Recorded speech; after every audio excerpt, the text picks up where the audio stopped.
Amigos, voy a compartir con ustedes un cuento de Marguerite Yourcenar de su libro Cuentos Orientales, que se titula ¿Cómo se salvó Wang Fo?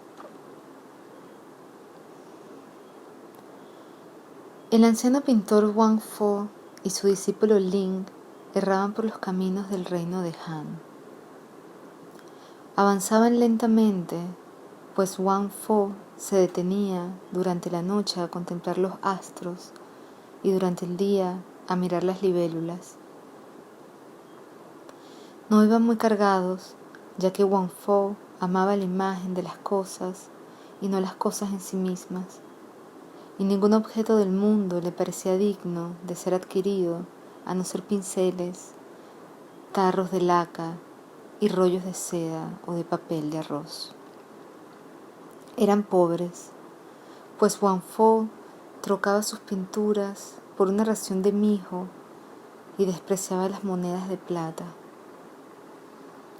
Su discípulo Ling,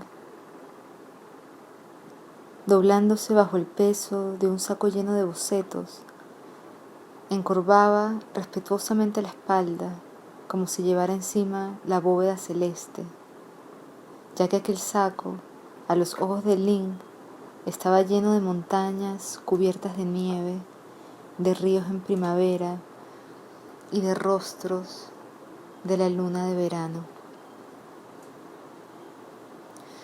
Ling no había nacido para correr los caminos al lado de un anciano que se apoderaba de la aurora y apresaba el crepúsculo. Su padre era cambista de oro, su madre era la hija única de un comerciante de jade que le había legado sus bienes, maldiciéndola por no ser un hijo. Ling había crecido en una casa donde la riqueza abolía las inseguridades. Aquella existencia, cuidadosamente resguardada, lo había vuelto tímido. Tenía miedo de los insectos, de las tormentas y del rostro de los muertos. Cuando cumplió 15 años, su padre le escogió una esposa y la eligió muy bella, pues la idea de la felicidad que proporcionaba a su hijo lo consolaba de haber llegado a la edad en que la noche solo sirve para dormir. La esposa de Ling era frágil como un junco, infantil como la leche, dulce como la saliva, salada como las lágrimas. Después de la boda, los padres de Ling llevaron su discreción hasta el punto de morirse, y su hijo se quedó solo en su casa, pintada de cinabrio, en compañía de su joven esposa, que sonríe sin cesar, y de un ciruelo que daba flores rosas cada primavera. Ling amó a aquella mujer de corazón límpido, igual que se ama a un espejo que no se empaña nunca, o a un talismán que siempre nos protege. Acudía a las casas de té para seguir la moda y favorecía moderadamente a bailarinas y acróbatas. Una noche, en una taberna, tuvo por compañero de mesa a Wang Fo. El anciano había bebido para ponerse en un estado que le permitiera pintar con realismo a un borracho. Su cabeza se inclinaba hacia un lado, como si se esforzara por medir la distancia que separa su mano de la taza. El alcohol de arroz desataba la lengua de aquel artesano taciturno, y aquella noche Wang hablaba como si el silencio fuera una pared y las palabras unos colores destinados a embadurnarla. Gracias a él, Lin conoció la belleza que reflejaban las caras de los bebedores, difuminadas por el humo de las bebidas calientes, el esplendor tostado de las carnes lamidas de una forma desigual por los lengüetazos del fuego, y el exquisito color de rosa de las manchas de vino esparcidas por los manteles como pétalos marchitos. Una ráfaga de viento abrió la ventana. El aguacero penetró en la habitación. Wang Fo se agachó para que Ling admirase la lívida veta del rayo, y Ling, maravillado, dejó de tenerle miedo a las tormentas. Ling pagó la cuenta del viejo pintor. Como Wang Fo no tenía ni dinero ni morada, le ofreció humildemente un refugio. Hicieron juntos el camino. Ling llevaba un farol. Su luz proyectaba en los charcos inesperados destellos. Aquella noche, Ling se enteró con sorpresa de que los muros de su casa no eran rojos, como él creía, sino que tenían el color de una naranja que se empieza a pudrir. En el patio, Wang Fo advirtió la forma delicada de un arbusto en el que nadie se había fijado hasta entonces, y la comparó a una mujer joven que dejara secar sus cabellos. En el pasillo, siguió con arrobo el andar vacilante de una hormiga a lo largo de las grietas de la pared, y el horror que Ling sentía por aquellos bichitos se desvaneció. Entonces, comprendiendo que Wang Fo acababa de regalarle un alma y una percepción nueva, Ling acostó respetuosamente al anciano en la habitación donde habían muerto sus padres. Hacía años que Wang Fo soñaba con hacer el retrato de una princesa de antaño tocando el laúd bajo un sauce. Ninguna mujer le pareció lo bastante irreal para servirle de modelo, pero Ling podía hacerlo, puesto que no era una mujer. Más tarde, Wang Fo habló de pintar a un joven príncipe tensando el arco al pie de un alto cedro. Ningún joven de la época actual era lo bastante irreal para servirle de modelo, pero Ling mandó a posar a su mujer bajo el ciruelo del jardín. Después, Wang Fo la pintó vestida de hada entre las nubes de poniente, y la joven lloró, pues aquello era un presagio de muerte. Desde que Ling prefería los retratos que le hacía Wang Fo a ella misma, su rostro se marchitaba como la flor que lucha con el viento y con las lluvias de verano. Una mañana la encontraron colgada de las ramas del ciruelo rosa. Las puntas de la bufanda de seda que la estrangulaban flotaban al viento mezcladas con sus cabellos. Parecía aún más esbelta que de costumbre y tan pura como las beldades que cantan los poetas de los tiempos pasados. Wang Fo la pintó por última vez, pues le gustaba ese color verdoso que adquiere el rostro de los muertos. Su discípulo Ling desleía los colores, y este trabajo exigía tanta aplicación que se olvidó de verter unas lágrimas. Ling vendió sucesivamente sus esclavos, sus jades y los peces de su estanque para proporcionar al maestro de tarros de pintura púrpura que venía de Occidente. Cuando la casa estuvo vacía, se marcharon y Ling cerró tras él la puerta de su pasado. Wang Fo estaba cansado de una ciudad en donde ya las caras no podían enseñarle ningún secreto de belleza o de fealdad, y juntos ambos, maestro y discípulo, vagaron por los caminos del reino de Han. Su reputación los precedía por los pueblos. En el umbral de los castillos fortificados y bajo el pórtico de los templos, donde se refugiaban los peregrinos inquietos al llegar el crepúsculo. Se decía que Wang Fo tenía el poder de dar vida a sus pinturas gracias a un último toque de color que añadía a los ojos. Los granjeros acudían a suplicarle que les pintase un perro guardián y los señores querían que les hicieran imágenes de soldados. Los sacerdotes honraban a Wang Fo como a un sabio. El pueblo lo temía como a un brujo. Wang se alegraba de estas diferencias de opiniones que le permitían estudiar a su alrededor las expresiones de gratitud, de miedo o de veneración. Ling mendigaba la comida, velaba el sueño de su maestro y aprovechaba su éxtasis para darle masajes en los pies. Al apuntar el día, mientras el anciano seguía durmiendo, salía en búsqueda de paisajes tímidos, escondidos detrás de los bosquecillos de juncos. Por la noche, cuando el maestro, desanimado, tiraba sus pinceles al suelo, él los recogía.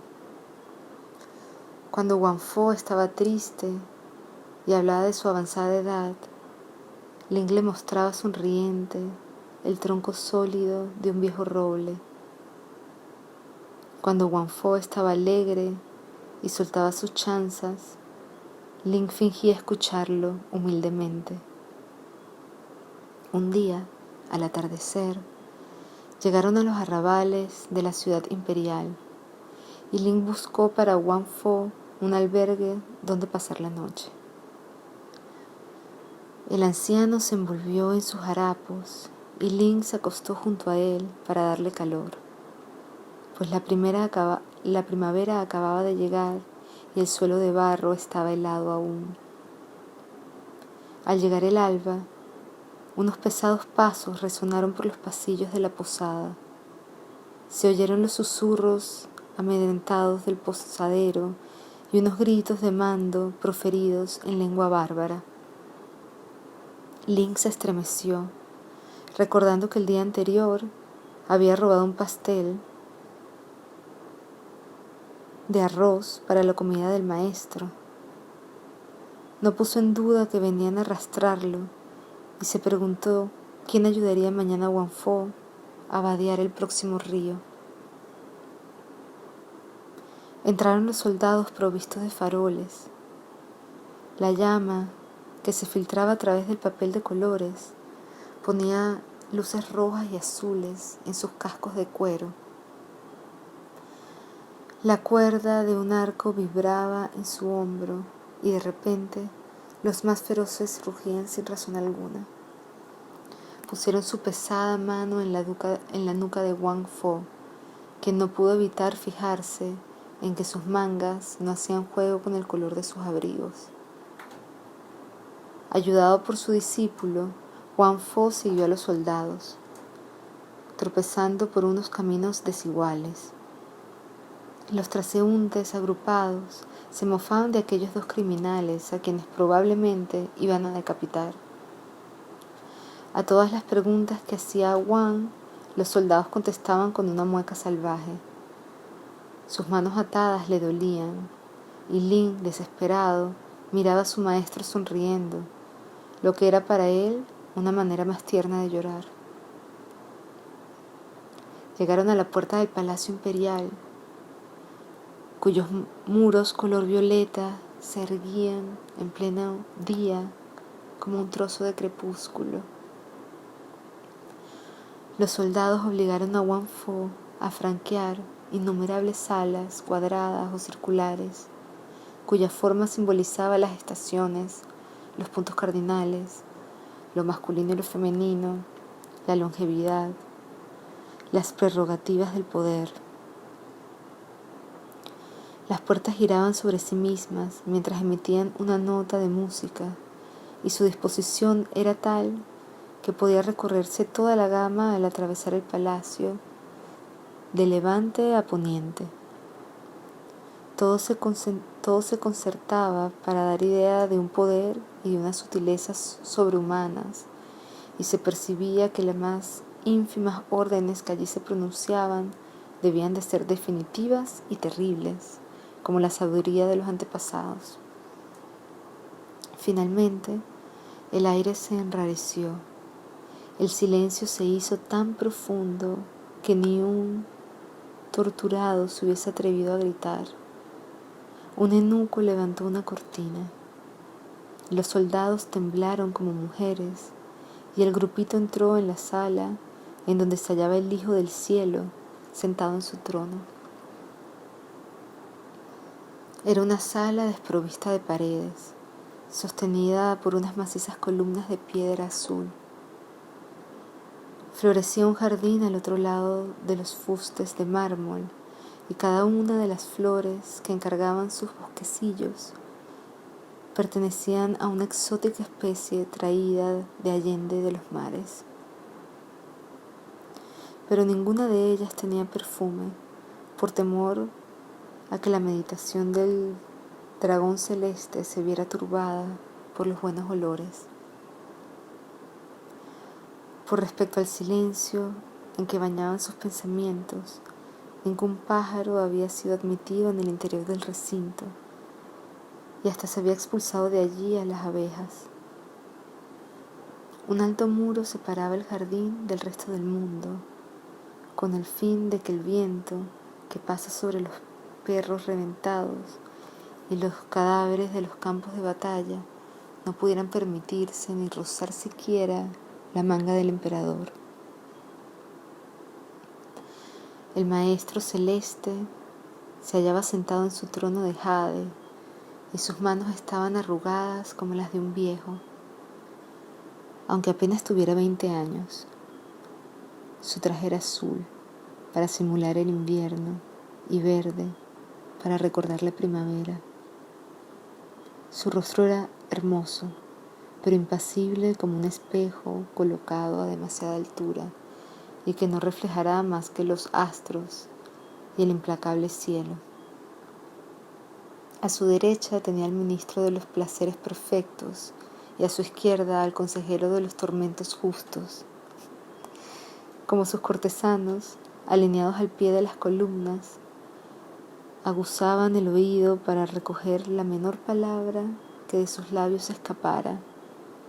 Oído había adquirido la costumbre de hablar siempre en voz baja. «Dragón celeste», dijo Wang Fo, prosternándose, «soy viejo, soy pobre y soy débil. Tú eres como el verano, yo soy como el invierno. Tú tienes 10.000 vidas, yo no tengo más que una y pronto acabará. ¿Qué te he hecho yo? Han atado mis manos que jamás te hicieron daño alguno. Y tú me preguntas qué es lo que me has hecho, viejo Wang Fo», dijo el emperador. Su voz era tan melodiosa que daban ganas de llorar. Levantó su mano derecha, que los reflejos del suelo de jade transformaban en glauca como una planta submarina, y Wang Fo, maravillado por aquellos dedos tan largos y delgados, trató de hallar en sus recuerdos si alguna vez había hecho del emperador o de sus ascendientes un retrato tan mediocre que mereciera la muerte. Mas era poco probable, pues Wang Fo, hasta aquel momento, apenas había pisado la corte de los emperadores, prefiriendo siempre las chozas de los granjeros, o en las ciudades los arrabales de las cortesanas y las tabernas del muelle en las que las disputas los estibadores. «Me preguntas lo que me has hecho, viejo Wang Fo», prosiguió el emperador, inclinando su cuello delgado hacia el anciano que lo escuchaba. «Voy a decírtelo. Pero como el veneno ajeno no puede entrar en nosotros, sino por nuestras 9 aberturas, para ponerte en presencia de tus culpas, deberé recorrer los pasillos de mi memoria y contarte toda mi vida. Mi padre había reunido una colección de tus pinturas en la estancia más escondida del palacio, pues sustentaba la opinión de que los personajes de los cuadros deben ser sustraídos a las miradas de los profanos, en cuya presencia no pueden bajar los ojos. En aquellas salas me educaron a mí, viejo Guanfo, ya que habían dispuesto una gran soledad a mi alrededor para permitirme crecer. Con objeto de evitarle a mi candor las salpicaduras humanas, habían alejado de mí las agitadas olas de mis futuros súbditos, y a nadie se le permitía pasar ante mi puerta, por miedo a que la sombra de aquel hombre o mujer se extendiera hacia mí. Los pocos y viejos servidores que se me habían concedido se mostraban lo menos posible. Las horas daban vueltas en círculos, los colores de tus cuadros se reavivaban con el alba y palidecían con el crepúsculo. Por las noches yo los contemplaba cuando no podía dormir, y durante 10 años consecutivos estuve mirándolos todas las noches. Durante el día, sentado en una alfombra cuyo dibujo me sabía de memoria, reposando la palma de mis manos vacías en mis rodillas de amarilla seda, soñaba con los goces que me proporcionaría el porvenir. Me imaginaba el mundo con el país de Han en medio, semejante al llano monótono hueco de la mano surcada por las líneas fatales de los 5 ríos. A su alrededor, el mar donde nacen los monstruos, y más lejos aún, las montañas que sostienen el cielo. Y para ayudarme a imaginar todas esas cosas, yo me valía de tus pinturas. Me hiciste creer que el mar se parecía a la vasta capa de agua extendida en tus telas, tan azul que una piedra al caer no puede por menos de convertirse en zafiro, que las mujeres se abrían y se cerraban como las flores, semejantes a las criaturas que avanzan, empujadas por el viento, por los senderos de tus jardines, y que los jóvenes guerreros de delgada cintura que velan en las fortalezas de las fronteras eran como flechas que podían traspasarnos el corazón. A los 17 años vi abrirse las puertas que me separaban del mundo. Subí a la terraza del palacio a mirar las nubes, pero eran menos hermosas que las de tus crepúsculos. Pedí mi litera, sacudido por los caminos, cuyo barro y piedra yo no había previsto. Recorrer las provincias del imperio sin hallar tus jardines llenos de mujeres parecidas a luciérganas, aquellas mujeres que tú pintabas y cuyo cuerpo es como un jardín. Los guijarros de las orillas me asquearon de los océanos. La sangre de los ajusticiados es menos roja que la granada que se ve en tus cuadros. Los parásitos que hay en los pueblos me impiden ver la belleza de los arrozales. La carne de las mujeres vivas me repugna tanto como la carne muerta que cuelga de los ganchos en las carnicerías. Y la risa soez de mis soldados me da náuseas. Me has mentido, Guanfo, viejo impostor. El mundo no es más que un amasijo de manchas confusas, lanzadas al vacío por un pintor insensato, borradas sin cesar por nuestras lágrimas.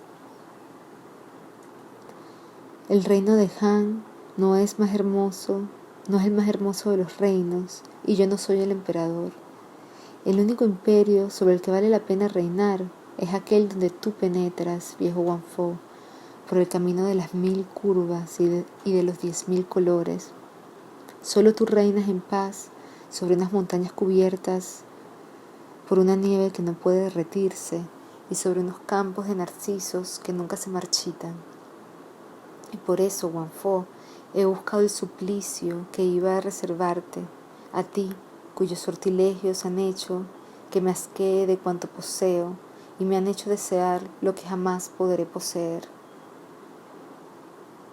Y para encerrarte en el único calabozo de donde no vas a poder salir, he decidido que te quemen los ojos, ya que tus ojos, Guanfo, son las 2 puertas mágicas que abren tu reino.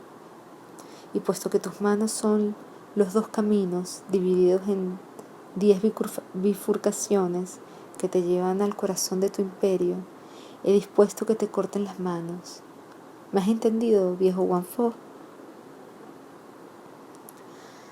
Al escuchar esta sentencia, el discípulo Ling se arrancó del cinturón un cuchillo mellado y se precipitó sobre el emperador.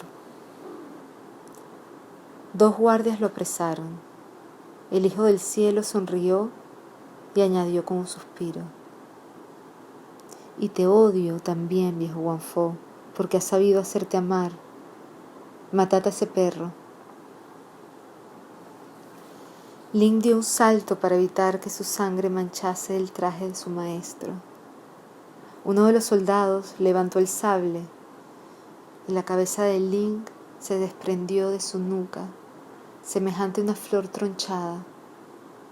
Los servidores se llevaron los restos y Wanfo, desesperado, admiró la hermosa mancha escarlata que la sangre de su discípulo dejaba en el pavimento de piedra verde. El emperador hizo una seña y 2 eunucos limpiaron los ojos de Wanfo. Óyeme, viejo Wanfo, dijo el emperador, y seca tus lágrimas, pues no es el momento de llorar. Tus ojos deben permanecer claros, con el fin de que la poca luz que aún les queda no se empañe con tu llanto, ya que no deseo tu muerte solo por rencor, ni solo por crueldad quiero verte sufrir. Tengo otros proyectos, viejo Wanfo. Poseo, entre la colección de tus obras, una pintura admirable en donde se reflejan las montañas, el estuario de los ríos y el mar, infinitamente reducidos. Es verdad, pero con una evidencia que sobrepasa a la de los objetos mismos, como las figuras que se miran a través de una esfera. Pero esta pintura se halla inacabada, Wanfo, y tu obra maestra no es más que un esbozo. Probablemente en el momento en que la estabas pintando, sentado en un valle solitario, te fijaste en un pájaro que pasaba, o en un niño que perseguía al pájaro, y el pico del pájaro o las mejillas del niño te hicieron olvidar los párpados azules de las olas. No has terminado las franjas del manto del mar, ni los cabellos de las algas de las rocas. Wanfo, quiero que dediques las horas de luz que aún te quedan a terminar esta pintura, que encerrará de esta suerte los últimos secretos acumulados durante tu larga vida. No me cabe duda de que tus manos, tan próximas a caer, temblarán sobre la seda y el infinito penetrará en tu obra por esos cortes de la desgracia.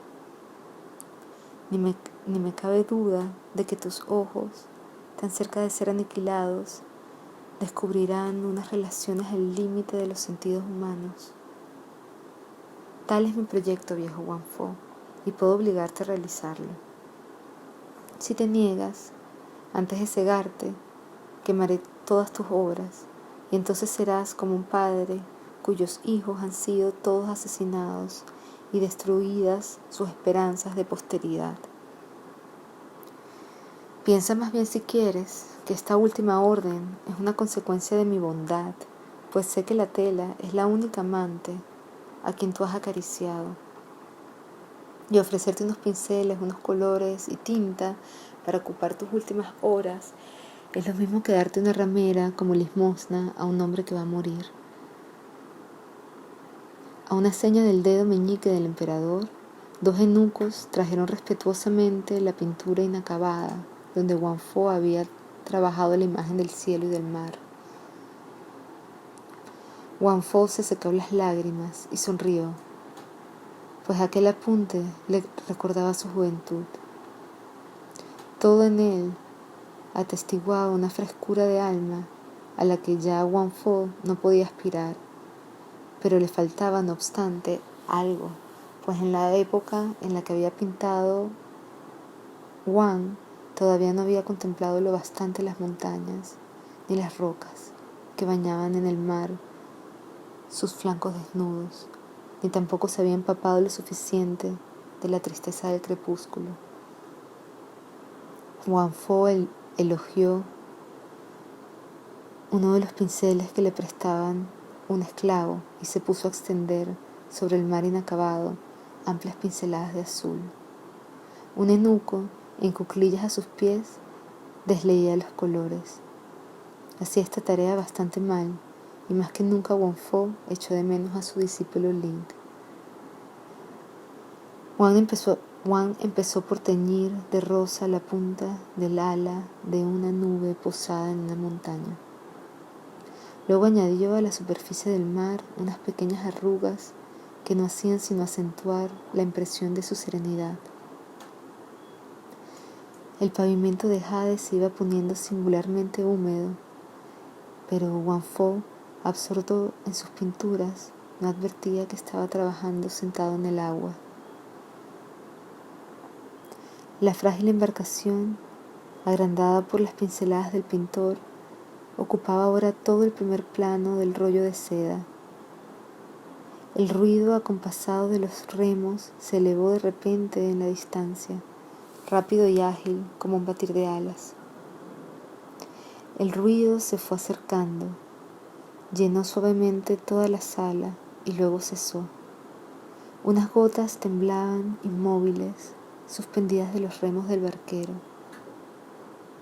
Hacía mucho tiempo que el hierro al rojo vivo, destinado a quemar los ojos de Wang, se había apagado en el brasero del verdugo.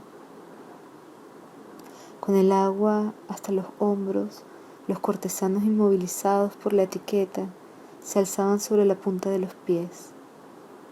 El agua llegó por fin a nivel del corazón imperial.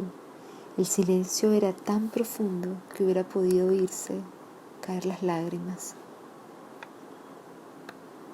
Era Ling, en efecto. Llevaba puesto su traje viejo de diario y su manga derecha aún llevaba las huellas de un enganchón que no había tenido tiempo de coser aquella mañana, antes de la llegada de los soldados, pero lucía alrededor del cuello una extraña bufanda roja. Wang Fo le dijo dulcemente, mientras continuaba pintando: «Te creía muerto». «Estando vos vivo», dijo respetuosamente Ling, «¿cómo podría yo morir?».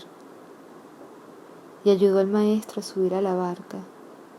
El techo de jade se reflejaba en el agua, de suerte que Ling parecía navegar por el interior de una gruta. Las trenzas de los cortesanos, sumergidos, ondulaban en la superficie como serpientes, y la cabeza pálida del emperador flotaba como un loto. «Mira, discípulo mío», dijo melancólicamente Wang Fo, esos desventurados van a perecer si no lo han hecho ya. Yo no sabía que había bastante agua en el mar para ahogar a un emperador. ¿Qué podemos hacer? «No temas nada, maestro», murmuró el discípulo. «Pronto se hallarán a pie enjuto y ni siquiera recordarán haberse mojado las mangas.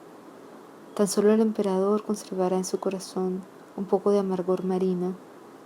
Estas gentes no están hechas para perderse por el interior de una pintura». Y añadió: «La mar está tranquila y el viento es favorable. Los pájaros marinos están haciendo sus nidos. Partamos, maestro, al país de más allá de las olas». «Partamos», dijo el viejo pintor. Wang Fo cogió el timón y Ling se inclinó sobre los remos. La cadencia de los mismos llenó de nuevo toda la estancia, firme y regular como el latido de un corazón. El nivel del agua iba disminuyendo insensiblemente en torno a las grandes rocas verticales que volvían a ser columnas. Muy pronto, tan solo unos cuantos charcos brillaron en las depresiones del pavimento de jade. Los trajes de los cortesanos estaban secos, pero el emperador conservaba algunos copos de espuma en la orla de su mano. El rollo de seda pintado por Wang Fo permanecía sobre una mesita baja. Una barca ocupaba todo el primer término. Se alejaba poco a poco, dejando tras ella un delgado surco que volvía a cerrarse sobre el mar inmóvil. Ya no se distinguía el rostro de los dos hombres sentados en la barca, pero aún podía verse la bufanda roja de Ling y la barba de Wang Fo que flotaban al viento. La pulsación de los remos fue debilitándose y luego cesó, borrada por la distancia.